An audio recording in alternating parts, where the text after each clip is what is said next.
আমাকে অনেকেই ইদানিং বলেন তুই জামাতের দালাল, আগে বলছেন আওয়ামী লীগের দালাল, আবার এখনো কেউ কেউ বলেন তুই বিএনপির দালাল, আবার কেউ বলেন তুই ছাত্রদের দালাল। দেখেন, আমার নিউজটা যখন যার কাছে ভালো লাগে, যার পক্ষে যায়, তার কাছে মনে হয় যে না এবার ভাই একটা ভালো কথা কইছে, মনে হয় আমাদের লোক। তো যাদের খারাপ লাগে তারা কিন্তু সে দালাল লাগা শুরু করে। আমি বরাবরই আমার ইউটিউবিং এবং কন্টেন্টের মধ্যে যেটা ভালো সেটাকে প্রমোট করি, যেই দলেরই মানুষ করুক। এই গত 6 মাসে জামাতের আমির ডাক্তার শফিকুর রহমান একজন সফল ব্যবসায়ী প্লাস একজন ডাক্তার।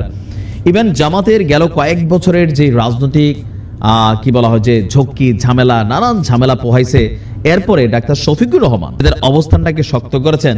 বিএনপি ওই লেভেলে সেটা পারে নাই। তবে বিএনপি কেন পারে নাই, মেইন কারণ হচ্ছে বিএনপির যারা লিডিং নেতা জনাব তারেক রহমান তিনি দেশে নাই, আর বেগম খালেদা জিয়া তিনি কার্যত রাজনীতি থেকে অনেকটা দূরে আছেন। যাই হোক, একদিকে বেগম খালেদা জিয়া তিনি গেছেন লন্ডনের চিকিৎসার উদ্দেশ্যে, তবে আরেকদিকে ইন্টারন্যাশনালি এবার খেলতে চান জামাত। আপনারা জানেন জামাত ইসলাম বাংলাদেশ, এটা বাংলাদেশের কোনো নিজস্ব রাজনৈতিক দল না, এটা সারা পৃথিবীতে বেশ কয়েকটা দেশে আছে, বাংলাদেশে তাদের একটা শাখা।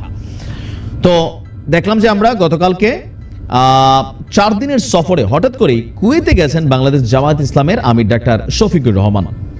কুয়েত এয়ারলাইন্সের একটি ফ্লাইটে কুয়েত বিমানবন্দরে তিনি পৌঁছান। কুয়েতের ধর্ম মন্ত্রণালয়ের আমন্ত্রণে এই সফর করছেন ডাক্তার শফিকুর রহমান। এমনকি সেখানে তাকে বিমানবন্দরে স্বাগত জানাতে বাংলাদেশ কোরআন প্রশিক্ষণ কেন্দ্র কুয়েত কেন্দ্রীয় কমিটির সভাপতি সেখানে উপস্থিত ছিলেন এবং দলটির যারা নেতারা আছেন তারা উপস্থিত ছিলেন। বিকেল 5টায় কুয়েতের আরদিয়া সানাইয়ার স্টেটে প্রবাসী বাংলাদেশিদের সঙ্গে প্রীতি সমাবেশে যোগদান করার কথা রয়েছে জামাত আমিরের। এটা খুবই গুরুত্বপূর্ণ। আপনি দেখবেন জামাতের আমির প্রবাসীদেরকে নিয়ে খুবই ভালো ভালো কথা বলেন। ইভেন আগাগোড়া যেভাবে পাঞ্জাবি টুপি, চুলের ভুরুগুলা পর্যন্ত সাদা, সুন্দর গোছালো ভাষায় কথা বলেন। তো এক ধরনের মন্ত্রমুগ্ধের মতন মানুষ কিন্তু ওনার দিকে আকৃষ্ট হচ্ছে। তবে যারা by born by blood BNP বা আওয়ামী লীগ বা অন্য দল, তারা কিন্তু এগুলোকে পছন্দ করছে না, নানান কটূক্তিও আছে। মাঝখানে আবার বিএনপির সাথে বাদানুবাদে জড়াই গেছিলেন, 1971 সালের ভূমিকা নিয়ে সামনে চলে আসছিলেন। তো বিএনপি বলতেছিল যে আপনারা রক কাটার দল, খেয়াল আছে তো, তাই না? এখন প্রবাসীদেরকে টার্গেট করে বিএনপির এখন পর্যন্ত এই গত 6 মাসে বড় কোনো প্রোগ্রাম আমার চোখে পড়ে নাই। জামাতের আমির এটা শুরু করে দিচ্ছেন কেন? এই যে আমরা যারা প্রবাসী আছি, তো লক্ষ লক্ষ প্রবাসী, কোটি কোটি প্রবাসী আমরা দেশের বাহিরে আছি। প্রবাসীদের সাথে দেখা করলে কি হবে? আমি না হয়তো বিদেশ, কিন্তু আমার পরিবার তো বাংলাদেশে। আবার প্রবাস থেকেও ভোট দেওয়ার সিস্টেম এবার হয়তো চালু হতে যাচ্ছে। তো সেই ক্ষেত্রে আমরা পৃথিবীর যেই দেশে থাকি ভোট দেওয়ার সুযোগ আছে।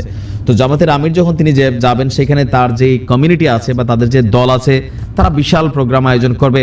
হাজার হাজার লক্ষ লক্ষ প্রবাসী একটা জায়গায় সমবেত হবে, সেখানে সুন্দর সুন্দর কথা বলবেন। ইভেন আগামী দিনে রাষ্ট্র ক্ষমতায় গেলে জামাত প্রবাসীদের জন্য কি করবে না করবে এরকমও নিশ্চয়ই বক্তব্য তিনি থাকবেন। ইভেন প্রবাসীদের সমস্যাগুলো শুনবেন।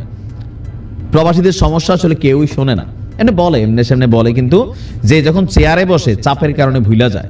তো গিয়া প্রবাসীদের দুঃখটা কয়জন শোনেন? আর গেলেও কূটনৈতিক সফরে থাকেন, আমজনতার সাথে মিশেন না। এখানে ডিফারেন্ট একটা স্টেজ তিনি করার ট্রাই করছেন যে আমজনতার কাছে যাবেন, তাদের সমস্যাগুলো শুনবেন। ইভেন আমি অ্যাডভান্সই বলে দিতে পারি তিনি আশ্বস্ত করে আসবেন, আর তার আশ্বস্ততার উপরে জনগণ বিশ্বাস করবে 2 কারণে। এক হচ্ছে তার সম্পর্কে ওইরকম কোনো নেগেটিভ সমালোচনা নেই। দ্বিতীয়ত জামাত আগামী দিনে রাষ্ট্র ক্ষমতায় আসলে অনেকেই আমরা কমেন্টে দেখি যে মনে করেন যে বাংলাদেশ অন্তত ভালো চলবে, বহির্বিশ্বের সাথে সম্পর্কে কি হবে সেটার বিষয় না। অনেকে চান এই দেশে ইসলামের পতাকা উড়ুক, কলেমার পতাকা উড়ুক, আর বিভিন্ন কিছু। এগুলো বলা সোজা, কিন্তু উড়ানো শুরু করলে অনেকেরই খবর আছে। বিশেষ করে আমরা বাংলাদেশের মানুষ যে পরিমাণ জাহেল, সব কিছুতে চোর বাটপার, হ্যাঁ, সবকিছু মিলে আমাদের কপালে দুঃখও কিন্তু আছে। যাই হোক, তারপরেও কম বেশি তিনি হয়তো প্রবাসীদের জন্য এখানে নানান ধরনের অ্যাক্টিভিটিস নেবেন।